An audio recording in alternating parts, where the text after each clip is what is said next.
Tonight, two political operatives who became familiar faces of President Trump's 2016 campaign. They are now new names being probed for their ties to Russia. The two men went with Trump at Trump Tower in the days after he was elected, before he even sat down with major world leaders. Who are they? CNN investigative correspondent Drew Griffin is out front with this exclusive. Arron Banks, the largest political donor to the UK's Brexit campaign, became a familiar face on the Trump presidential campaign.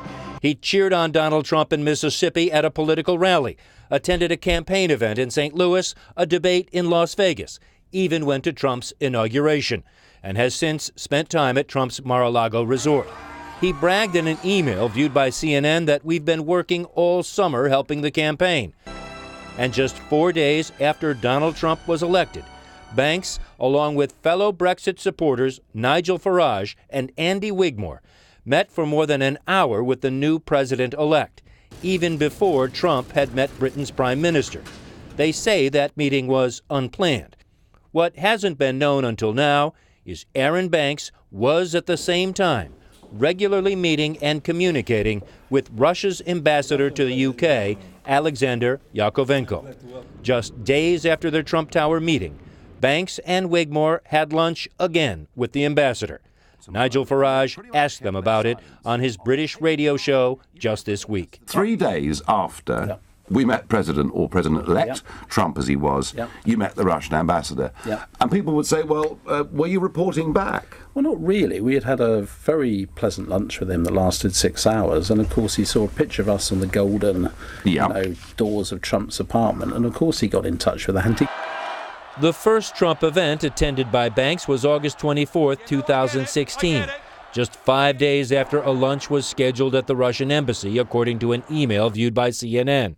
Wigmore has denied the lunch happened, but it is one of dozens of communications, invitations, and discussions between Wigmore, Banks, and Russian embassy officials. There's nothing illegal with meeting with Russian diplomats or doing business deals in Russia, as long as you're not breaking any of the sanctions against Russia. But I think we want to understand more about the nature of these meetings, the nature of this contact, what was being discussed, and to what extent Arron Banks profited from his relationship with the Russian embassy. In testimony before an investigative committee in Parliament Wednesday, Banks denied giving the Russians anything sensitive, but did admit to handing over one piece of information after that Trump Tower meeting: how to get in touch with the president-elect. The only thing we gave in the second meeting was the telephone numbers telephone number of the transition team. Banks, who also has a Russian wife, has been trying to deny reports and innuendo from British press and politicians that he is acting as a potential Russian agent.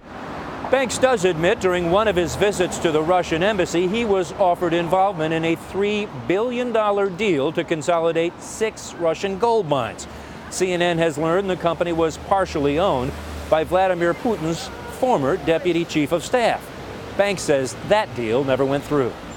His story is confusing because he admitted sometimes he lies or allows his sidekick, Andy Wigmore, to lie on his behalf. I would be guilty of being provocative, an agent provocateur, slight exaggerating in the message quite often, and I'm guilty of doing that, absolutely.